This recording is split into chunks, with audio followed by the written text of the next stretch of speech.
मैंने पूरे मल्टीवर्स का हिस्ट्री सीखा, उसकी उत्पत्ति जानी और हर उस एनर्जी को समझा जो इसे बनाती है। दाइशिकन विश्वास में बोले, यह इम्पॉसिबल है। एक साधारण मर्टल इस लेवल तक कैसे पहुंच सकता है? मैंने भी उस फॉर्म तक पहुंचने की कोशिश की थी, लेकिन मेरे लिए ये पूरी तरह असंभव था। आखिर में मैंने हार मान ली और दोबारा उसे पाने की कोशिश ही नहीं की। तुमने गॉड्स को भी पीछे छोड़ दिया। यह कैसे संभव है? अल्ट्रा इंस्टिंक्ट को भी बहुत कम लोग कंप्लीट कर पाए हैं, लेकिन मैंने कभी नहीं सोचा था कि कोई उससे भी आगे की परफेक्ट स्टेट तक पहुंच सकता है, और वो भी एक मोर्टल होकर। कहा जाता था कि केवल जालमा ही उस फॉर्म का ओनर था, लेकिन इसके बावजूद दाइशिकन ये सब स्वीकार नहीं कर सकते थे, क्योंकि गोकू ने जेनोसमा को चुनौती दी थी और डिवाइन नियमों की सीमाएं भी तोड़ दी थीं। दाइशिकन ने सख्त आवाज में कहा, गोकू, मुझे फर्क नहीं पड़ता कि तुमने ये फॉर्म हासिल कर ली है, मैं तुम्हें नियम तोड़ते रहने की अनुमति नहीं दूंगा। इतना कहते ही दाइशिकन पूरी रफ्तार से गोकू की ओर झपट पड़े, लेकिन गोकू पहले ही उनकी हर चाल समझ चुका था। दाइशिका की हर हरकत बिजली की रफ्तार से हो रही थी, फिर भी गोकू ने पलक झपकते ही उन्हें जमीन पर गिरा दिया। दाइशिका हिल भी नहीं पा रहे थे। गोकू ने शांत लेकिन घमंडी स्वर में कहा, मैंने तुम्हें पहले ही कहा था, जब तुम्हें पता है कि तुम कुछ नहीं कर सकते तो कोशिश क्यों कर रहे हो? मान लो सच्चाई, एक मोर्टल तुमसे आगे निकल चुका है। तुमने कभी सोचा ही नहीं कि तुमसे कोई बेस्ट हो सकता है। तुम्हारी नज़र में हम मर्टल हमेशा कमज़ोर थे, लेकिन अब हालात बदल चुके हैं, और अब जेनोसमा की रक्षा करते करते तुम भी उनके साथ जाओगे। हाँ, अगर तुम दोबारा मुझे कभी परेशान न करने का वादा करो तो शायद मैं तुम्हें माफ़ कर दूं। ये सुनकर जेनोसमा आगे आए। उन्होंने गुस्से में कहा, ऐसा कभी नहीं होगा सयान। तुमने मेरी आंखों के सामने गॉड्स को इरेज कर डाला, जबकि मैंने साफ मना किया था। तुमने मेरे नियम तोड़े हैं, मैं तुम्हें इसके लिए कभी माफ़ नहीं करूंगा। गोकू ने गुस्से में जवाब दिया, बस करो, आगे मत बढ़ो, वरना मुझे तुम्हें जल्दी इरेज करना पड़ेगा। अगर मुझे खुद ही सब सुलझाना पड़ा तो कोई बीच में मत आए। दाइशिकन, तुम दूर हो जाओ। फिर गोकू हल्का सा हंसते हुए बोला, अब क्या करोगे जेनोसमा? क्या तुम्हें सच में लगता है कि तुम्हारे पास मुझे हराने की एनर्जी है? जेनोसमा शांत आवाज में बोले, चिंता मत करो गोकू, मेरे पास उससे भी कहीं ज्यादा एनर्जी है। इतना कहते ही जेनोसमा अपने जेनो अटेंडेंट्स के पास पहुंचे। अचानक वहां एक तेज रोशनी फैल गई। उस रोशनी के बीच एक पावरफुल एनर्जी का फॉर्म बन गया।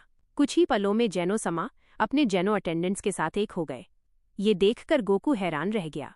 ये क्या तुमने अभी अपने जेनो अटेंडेंट्स के साथ फ्यूजन कर लिया? जेनोसमा ने उत्तर दिया, हाँ, और इस नई एनर्जी के साथ मैं तुम्हें हराऊंगा। गोकू मुस्कुराया, दिलचस्प, मैं देख रहा हूं कि तुम्हारा फॉर्म बदल गया है। अब शायद बैटल थोड़ी मजेदार हो जाएगी। जेनोसमा ने गुस्से में कहा, तुम हंस रहे हो? रुको, जब मेरी असली एनर्जी देखोगे तब समझोगे। गोकू ने शांत स्वर में कहा, जेनोसमा, चाहे आप कुछ भी कर लो, मैं आपसे ऊपर हूं, आप मेरे खिलाफ कुछ नहीं कर सकते। फिर गोकू बोला, अजीब बात है, सब लोग आपसे डरते हैं, लेकिन मैं कभी नहीं डरा। डर ही वो चीज़ है जो लोगों को आगे बढ़ने से रोकती है। डर एक बीमारी है, और सबसे खतरनाक। ये हमारी असली एनर्जी को दबा देता है। हाँ, लोग आपसे इसलिए डरते हैं क्योंकि आप छोटी छोटी बातों पर प्लैनेट और यूनिवर्स इरेज कर देते हो, लेकिन अब ये सब खत्म होगा। आपने मेरे रास्ते में आने की गलती की है, और अब इसकी कीमत चुकानी होगी। मैंने आपको एक मौका दिया था, लेकिन आपने उसे खो दिया। आपने बहुत बड़ी गलती कर दी जेनोसमा। जेनोसमा ने सीरियस स्वर में कहा, गोकू, तुम्हें अपने शब्दों का ध्यान रखना चाहिए था, और खासकर तब जब तुम ये सब किंग ऑफ ऑल से कह रहे हो। गोकू ने बिना डरे जवाब दिया, मुझे फर्क नहीं पड़ता आप क्या कहते हो जेनोसमा। इतना सुनते ही जेनोसमा अचानक गोकू पर टूट पड़े। उनकी रफ्तार इतनी तेज थी कि गोकू को पीछे हटना पड़ा। जेनोसमा ने कुछ ही पलों में गोकू पर हजारों वार किए, लेकिन आश्चर्य की बात यह थी कि गोकू ने हर एक वार को आसानी से रोक लिया। ये देखकर जेनोसमा ने अपनी पूरी एनर्जी बढ़ाने का निर्णय लिया। उन्होंने अपनी सारी एनर्जी एक साथ प्रकट कर दी। अब दोनों अपनी अपनी अधिकतम एनर्जी पर थे। गोकू मुस्कुराया और बोला, जेनोसमा, आपकी एनर्जी सच में बहुत बढ़ गई है, लेकिन मैं फिर भी कहता हूँ, कोशिश मत करो। आप जानते हो कि अंत में हारोगे। जेनोसमा ने कुछ नहीं कहा। अचानक वे गोकू के पीछे प्रकट हुए और बिना चेतावनी दिए एक पावरफुल वार किया। वो वार इतना पावरफुल था कि गोकू दूर जाकर कई विशाल चट्टानों से टकराया। गोकू जमीन पर गिरा, लेकिन तुरंत उठ खड़ा हुआ। आपने चालाकी से वार किया, अब इसकी कीमत चुकानी पड़ेगी। अगले ही पल गोकू बिजली की रफ्तार से जेनोसमा पर टूट पड़ा। उसने लगातार तेज और पावरफुल वार करने शुरू कर दिए। दोनों के बीच भयंकर बैटल शुरू हो गया। उनकी टक्कर से ऐसी एनर्जी निकल रही थी जो पूरे यूनिवर्स को हिला रही थी। लेकिन तभी दाइशिकन, जो ये सब देख रहे थे, अचानक घबरा गए। उन्होंने तुरंत जेनो समा से कहा, आपको ये बैटल तुरंत रोकनी होगी। अगर ये ऐसे ही चलता रहा तो यूनिवर्स इरेज हो जाएंगे। जेनो समा ने हैरानी से पूछा, क्या मतलब यूनिवर्स इरेज हो जाएंगे? दाइशिकन ने गहरी सांस ली और कहा, स्थिति मेरी सोच से भी ज्यादा भयानक है। क्या आपको 4 सुप्रीम डीमंस की स्टोरी याद है? जेनो समा ने तुरंत कहा, हाँ मुझे याद है, लेकिन उससे इस समय क्या संबंध है? दाइशिकन बोले, आप और उस सयान की बैटल से यूनिवर्स में पावरफुल इम्बैलेंस पैदा हो गया है। जो द्वार हमने करोड़ों साल पहले बंद किया था वो फिर से खुलने लगा है, और अगर वो द्वार पूरी तरह खुल गया तो वे 4 सुप्रीम डीमन वापस आ, उन्हें केवल जालमा ही हजारों साल पहले हरा पाए थे। अगर वे प्रकट हुए तो उन्हें रोक पाना लगभग असंभव होगा। आपको ये बैटल तुरंत समाप्त करना। गोकू ने ये सब सुना। वो हल्का सा मुस्कुराया और बोला, 4 सुप्रीम डीमन, ये तो दिलचस्प लग रहा है। मैं जानना चाहता हूं कि वो कितने पावरफुल। फिर उसका चेहरा सीरियस हो गया, लेकिन मैं उन्हें उस जगह से बाहर आने नहीं दूं। उधर जेनो समा और दाइशिकन तुरंत उस प्राचीन द्वार को बंद करने की कोशिश करने लगे, लेकिन अब बहुत देर हो चुकी। गोकू और जेनो समा की पावरफुल बैटल ने रियलिटी को ही हिला दिया था। समय और स्पेस की सीमाएं टूटने लगी। इतनी एनर्जी कभी एक साथ प्रकट नहीं हुई थी। करोड़ों साल में ऐसा कभी नहीं हुआ था। प्राचीन काल में सभी गॉड्स और एंजल्स को 4 सुप्रीम डीमंस की स्टोरी सुनाई जाती थी। वे डीमन करोड़ों साल पहले प्रकट हुए थे और उन्होंने सभी यूनिवर्स में डिस्ट्रक्शन मचा दिया था। वे अजेय थे, कोई भी उन्हें रोक नहीं पाया था, यहाँ तक कि जेनो समा भी नहीं। आखिरकार केवल एक ही अस्तित्व था जो उनके सामने टिक सका, जालमा।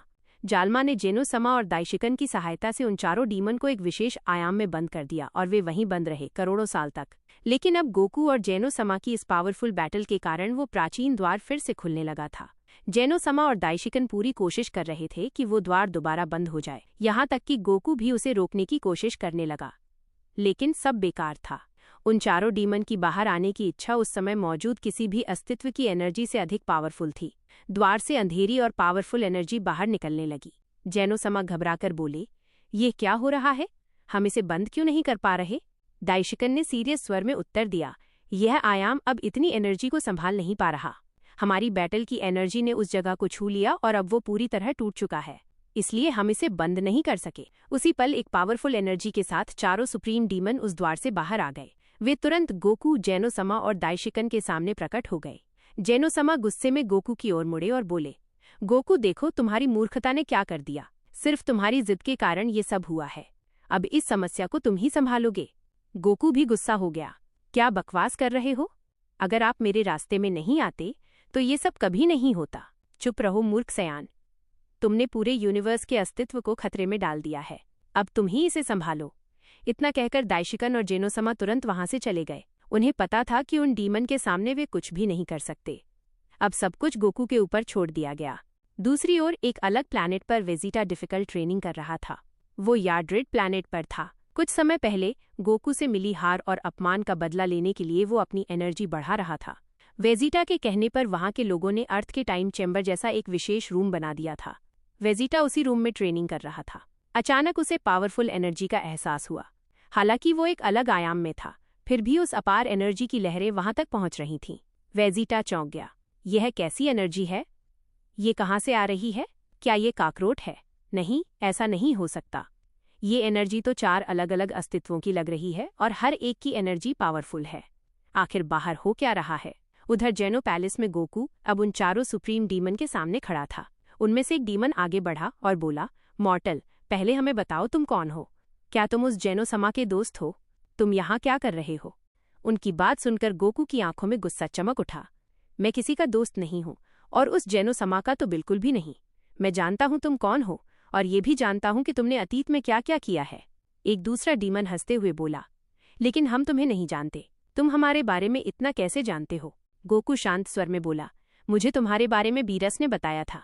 पहले मुझे उनकी बातों पर यकीन नहीं हुआ था, लेकिन अब समझ में आ रहा है कि वो झूठ नहीं बोल रहे थे। ये सुनकर 4 डीमन जोर से हंसने लगे। उनमें से एक बोला, तो अब तुम क्या करने वाले हो मॉर्टल? तुम हमारे पहले शिकार बनोगे। इतने समय तक कैद रहने के बाद मुझे किसी को मारने की इच्छा पहले से भी ज्यादा हो रही है।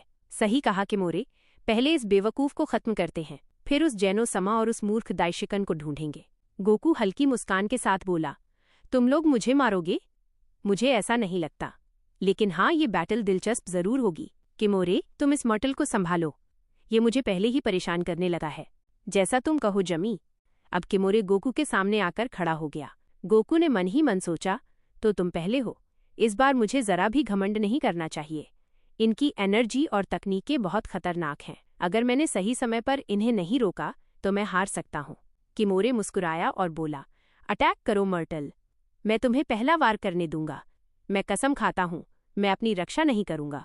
तुम कितने मूर्ख हो, तुम्हें इसका पछतावा होगा। ठीक है, जैसा तुम चाहो। अगले ही पल गोकू ने अपनी पूरी एनर्जी के साथ छलांग लगाई और बिजली की रफ्तार से किमोरे पर टूट पड़ा। कुछ ही सेकंड में उसने लाखों पंच और वार कर दिए। हर एक वार बेहद पावरफुल था। पूरी जगह गोकू की एनर्जी से कांप उठी। कुछ ही पलों में किमोरे का शरीर बुरी तरह घायल हो गया। गोकू पीछे हटकर बोला, अरे मूर्ख, तुम तो कह रहे थे कि मुझे पछताना पड़ेगा। कितनी अजीब बात है, मैंने तो सोचा भी नहीं था कि ये इतना आसान होगा। गोकू को लगा कि ये डीमन उतने खतरनाक नहीं हैं जितना उसने सोचा था। वो थोड़ा पीछे हटने लगा, लेकिन तभी अचानक उसकी पीठ पर एक पावरफुल किक पड़ी। गोकू सीधा जमीन पर गिर पड़ा। उसने तुरंत पलट कर देखा और वो चौंक गया। किमोरे उसके सामने खड़ा था, पूरी तरह सही सलामत। उसके शरीर पर एक भी चोट का निशान नहीं था। सारे घाव पल भर में गायब हो चुके थे। किमोरे ठंडी आवाज में बोला, ये अब भी खत्म नहीं हुआ है, अब मेरी बारी है। इतना कहकर किमोरे गोकू पर झपटा। गोकू ने फिर से पूरी एनर्जी के साथ उस पर वारों की बारिश कर दी। एक बार फिर उसने किमोरे को बुरी तरह घायल कर दिया, लेकिन कुछ ही सेकंडों में किमोरे फिर से पहले जैसा हो गया, मानो उसे कभी चोट लगी ही न हो। हर बार जब गोकू उसे घायल करता, वो फिर से पूरी तरह ठीक हो जाता। अब गोकू के मन में डर की हल्की झलक दिखाई देने लगी। उसे समझ आने लगा कि कुछ गलत हो रहा है। असल में हर बार जब गोकू उस पर वार करता, किमोरे उसकी एनर्जी चुरा रहा था। गोकू ने कोई विशेष तकनीक इस्तेमाल करने से बचने की कोशिश की, लेकिन वो एक साधारण सी चाल में फंस चुका था। किमोरे हंसते हुए बोला, मॉर्टल, मुझे लगता है मैंने तुम्हारी पर्याप्त एनर्जी चुरा ली है। मुझे अपने दुश्मनों को उनकी ही एनर्जी से मारना बहुत पसंद है। ये बहुत मजेदार होता है। गोकू हैरान होकर बोला, तुम क्या कह रहे हो? ये क्या हो रहा है? अचानक गोकू की परफेक्ट स्टेट खत्म हो गई। वो अपने पुराने फॉर्म में वापस आ गया। उसकी एनर्जी बहुत कम हो चुकी थी। गोकू गुस्से में चिल्लाया, ये क्या हुआ? तुमने मेरे साथ क्या किया? मेरी एनर्जी इतनी कम क्यों हो गई? किमोरे शांत आवाज में बोला, ध्यान से सुनो सयान, तुम्हारी बेवकूफ़ी की वजह से हर बार जब तुमने मुझे पंच मारा, तुमने अपनी थोड़ी थोड़ी एनर्जी मुझे दे दी। अगर तुमने मुझे लाखों बार वार न किया होता तो ऐसा नहीं होता। हर वार के साथ मैं तुम्हारी एनर्जी चुराता रहा। आखिर में वही छोटी छोटी एनर्जी मिलकर एक पावरफुल एनर्जी बन गई। जब तुम अपने दुश्मन को समझ नहीं पाते तो वो तुम्हें आसानी से धोखा दे देता। वो तुम्हें ये विश्वास दिलाता है कि जीतना बहुत आसान है, लेकिन सच्चाई उससे कहीं अलग होती है। गोकू गुस्से से कांपते हुए बोला, तुम क्या बकवास कर रहे हो? तुम्हें उस घिनौनी जगह से बाहर नहीं आना चाहिए था। मुझे फर्क नहीं पड़ता तुम क्या कहते हो, मैं तुम्हें इस तरह मुझे हराने नहीं दूंगा। मर जाओ। भारी गुस्से में अंधा होकर गोकू फिर से उस डीमन पर टूट पड़ा, लेकिन हर बार के साथ उसकी एनर्जी और भी कम होती जा रही थी। किमोरे हंसते हुए बोला, क्या बेकार की बर्बादी है? इस सयान के पास बहुत एनर्जी थी, लेकिन उसे इस्तेमाल करना नहीं आता। क्या निराशा है। अब समय आ गया है इसे खत्म करने का। गोकू कमजोर होते हुए भी चिल्लाया, शापित डीमन, तुमने मेरी सारी एनर्जी चुरा ली। मैं कसम खाता हूँ तुम्हें इसकी कीमत चुकानी पड़ेगी। उसी पल पीछे से डीमन झूमी प्रकट हुआ। उसने गोकू के सिर पर जोरदार वार किया। तेज चोट लगते ही गोकू बेहोश होकर जमीन पर गिर पड़ा। झूमी बोला, किमोरे, अब इसे खत्म कर दो। किमोरे गोकू को मारने ही वाला था कि तभी अचानक दूसरा डीमन सामने आ गया। वो ऊंची आवाज में बोला, रुको, इसे मत मारो, बेवकूफ मत बनो। किमोरे चौंक गया। उसने गुस्से में कहा, तुम क्या कह रहे हो? अभी तो तुमने ही कहा था कि इसे मार दो, अब क्यों रोक रहे हो? ये मर्टल साफ तौर पर मुझे मारना चाहता था, फिर मैं इसे क्यों छोड़ दूं? बात वैसी नहीं है जैसा तुम सोच रहे हो। अगर तुम इसे मार दोगे तो तुम एक ऐसी एनर्जी को बर्बाद कर दोगे जो बहुत इम्प्रेसिव है। ये तुमसे भी ज्यादा पावरफुल हो सकता है, कम से कम तब तक जब तक तुमने इसकी एनर्जी का हिस्सा नहीं चुराया था।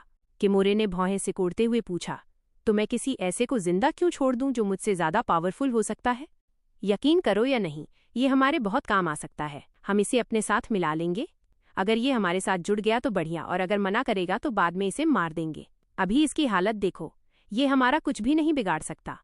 झूमी के वार के बाद इसे होश आने दो, फिर हम फैसला करेंगे। किमोरे कुछ पल सोचता रहा, फिर बोला, ठीक है, मैं इसे अभी नहीं मारूंगा। शायद सुप्रीम डीमन किंग हमें इसके लिए थैंक यू दें, या शायद नहीं। तुम्हें क्या हो गया है? तुम इस मल्टीवर्स में उसका नाम ऐसे नहीं ले सकते। कोई सुन सकता है। याद है, उसने कहा था कि इस मिस्ट्री के बारे में सिर्फ जैनो समा ही जानते हैं। किमोरे थोड़ा चौंका और बोला, मैंने इस बारे में सोचा ही नहीं। पता नहीं मुझे क्या हो गया था। अब यहाँ से चलने का समय है।